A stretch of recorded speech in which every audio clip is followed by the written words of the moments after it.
بسم اللہ الرحمن الرحیم۔ السلام علیکم۔ 8 کروڑ سے زائد نفسیاتی مریض، اس موضوع کے اوپر میں تھوڑی سی بات کرنا چاہتا ہوں کہ پاکستان کی وزارت صحت نے، ہیلتھ منسٹری نے، جو کہ فیڈرل ہیلتھ منسٹری ہے پاکستان کی وزارت صحت، انہوں نے ہماری قومی اسمبلی میں ایک رپورٹ پیش کی ہے۔ ٹھیک، یہ پوائنٹ کلیئر ہو گیا کہ ہماری جو ہیلتھ منسٹری ہے وزارت صحت، انہوں نے قومی اسمبلی میں ایک رپورٹ پیش کی۔ ظاہری بات ہے کہ جو ہیلتھ منسٹری اعداد و شمار وہاں پر دے گی یا جو رپورٹ پیش کرے گی تو وہ اتھینٹک بات ہے، یہ کوئی فیک نیوز نہیں ہے، یہ میں بتانا چاہ رہا ہوں۔ تو اس میں انہوں نے یہ انکشاف کیا ہے، یہ انہوں نے بات کو سمجھیں کہ ان کے سامنے یہ ایک حقیقت بیان کی ہے نیشنل اسمبلی میں کہ پاکستان میں اس وقت کم و بیش 8 کروڑ سے زیادہ، کم نہیں 8 کروڑ سے زیادہ اس وقت نفسیاتی جو مسائل کا شکار ہیں خواتین و حضرات، یعنی کہ اس میں مرد بھی شامل ہیں اور اس میں عورتیں بھی شامل ہیں۔ یہ فگر 8 کروڑ ہے اور 8 کروڑ سے زائد لوگ جو ہیں اس وقت مرد و خواتین وہ نفسیاتی مسائل سے دوچار ہیں، وہ نفسیاتی مسائل کو فیس کر رہے ہیں۔ 8 کروڑ سے زیادہ لوگ پاکستان کی اس وقت جو لیٹسٹ جو فگر ہے ہماری آبادی کا، وہ تقریباً کوئی 24 کروڑ کے لگ بھگ ہے۔ 24 کروڑ اوورال پاپولیشن ہے پاکستان کی، اور اس میں سے 8 کروڑ جو لوگ ہیں وہ نفسیاتی مسائل سے دوچار ہیں، کسی نہ کسی فیز میں، کسی نہ کسی طرح سے وہ نفسیاتی مسائل کو فیس کر رہے ہیں۔ اب اس کی وجہ کیا ہے؟ اس کی ایک تو عام طور پہ جو دیکھا جاتا ہے وہ کہ جرنل جو اس کی ایک بڑی ریزن ہوتی ہے وہ ہماری اکنامک ایشوز ہوتے ہیں، ہماری یعنی کہ ہمارے جو معاشی مسائل ہوتے ہیں، روزگار نہیں ہے جی پاکستان میں، بزنس کے حالات ٹھیک نہیں ہیں وغیرہ وغیرہ، اس طرح کے جو مسئلے ہوتے ہیں۔ لیکن ہم یہ سمجھتے ہیں کہ سب سے بڑا جو ایشو ہے وہ اسلام سے، دین سے دوری ہے۔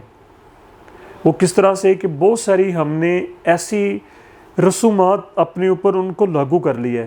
جو کوئی قرآن شریف میں بھی نہیں ہے، حکم نہیں ہے ہمیں، سرکار دو عالم صلی اللہ علیہ وآلہ وسلم نے بھی کسی بھی طرح سے آپ مطلب کہ آپ کی سیرت طیبہ میں بھی ان کا کوئی ذکر نہیں ہے، وہ ہم نے اپنے اوپر لاگو کی ہوئی ہیں۔ مطلب کہ شادی کے اوپر بے تحاشا اخراجات، اس طرح سے موت کی جو چیزیں ہم نے چیزیں بنا لی ہیں کہ ہم نے یہ کرنا ہے، اس طرح سے کرنا ہے، اور اپنے اوپر قرض کا بوجھ انسان اپنے اوپر لے لیتا ہے اور پھر جناب اس کو ہم بھگتتے چلے جاتے ہیں۔ شادیوں کو، نکاح کو ہم نے مشکل، یہ حقیقت بات ہے، نکاح کو مشکل بنا دیا ہم لوگوں نے، ہمارے کلچر نے، ہمارے معاشرے نے، ہماری رسوم ناجائز اور بیجا اور فضول رسومات کی وجہ سے۔ اور اس کا نتیجہ کیا ہو رہا ہے کہ گھروں میں بیٹھی مرد و خواتین جو ہیں وہ بوڑھے ہو رہے ہیں، بوڑھی ہو رہی ہیں، رشتے نہیں ہو رہے، جہیز کے مسئلے مسائل ہیں، بہت سارے ایسے فضول رسومات ہیں جن کی وجہ سے ہم نے خود سے اپنا بیڑا گرک کر لیا ہے۔ یہ بہت بڑی ایک وجہ ہے۔ اور اسی دیکھیں، جب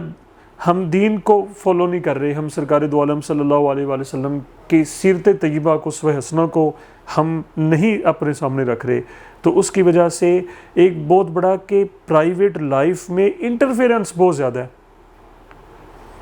یعنی کہ یہ ایک بہت بڑا ایشو ہے کہ ایک دوسرے کی نہ کچھ لینا نہ کچھ دینا، نہ کسی کا اس میں فائدہ نہ کسی کا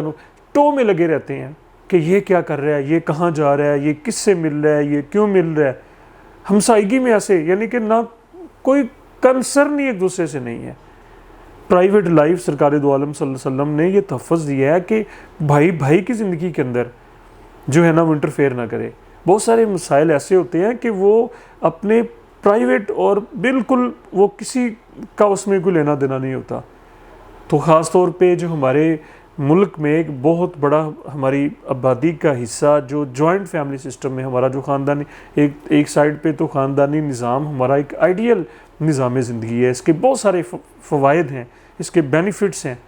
لیکن اس کا ایک بہت بڑا نقصان جو ہم نے دین کی دوری کی وجہ سے کر لیا ہے کہ وہ ایک دوسرے کی زندگی کو ہم تباہ و برباد کر رہے ہیں، اور اس کی وجہ سے ہمارے گھر برباد ہو رہے ہیں، اس کی وجہ سے انگزائٹی، ہائپر ٹینشن، اور ایک دوسرے کو ہم نے ذہنی مریض بنا کے رکھ دی ہے۔ یہ آپ لوگ میرے ساتھ ایگری کریں گے، یہ بہت بڑا ایشو ہے۔ اب ان کا سلوشن کیا ہے؟ یہ جو 8 کروڑ کا فگر ہے، یہ خدا نخواستہ ہماری ہر 3 میں سے ایک بندہ، یہ الارمنگ سچویشن ہے ایک لحاظ سے، تو اس کا دین کو صرف نماز فرض ہے، اور نماز کا ایک بہت بڑا لیسن ہے. وہ لیسن یہ ہے کہ ہم اپنی مکمل زندگی کے اندر دین کو لے کر آئیں، سرکار دو عالم صلی اللہ علیہ وآلہ وسلم کے اسوہ حسنہ کا تذکرہ کریں، گھروں میں سیرت پڑھیں پڑھائیں، اور سیرت طیبہ کے مطابق اپنی زندگی کو بسر کرنے کی کوشش کریں. ایک دوسرے کی پرائیویٹ لائف میں ایک دوسرے کے آرام کا خیال رکھیں، ایک دوسرے کی پرائیویٹ میٹرز کا خیال رکھیں، ایک دوسرے کے جو نجی کچھ جو چیزیں ہیں ان میں ٹانگ مت اڑائیں، ان میں انٹرفیئر نہ کریں، ایک دوسرے کی حوصلہ افزائی کریں، حوصلہ شکنی نہ کریں، ایک دوسرے کو جناب تانا زنی نہ کریں، ایک دوسرے کی ٹو میں نہ لگے رہیں. یہ ہمارا دین ہمیں بتاتا ہے، اور ان چیزوں کو ہم نے سائڈ پہ رکھا ہوا ہے. تو آخر میں مجھے اپنی دعاؤں میں یاد رکھیں. بہت شکریہ.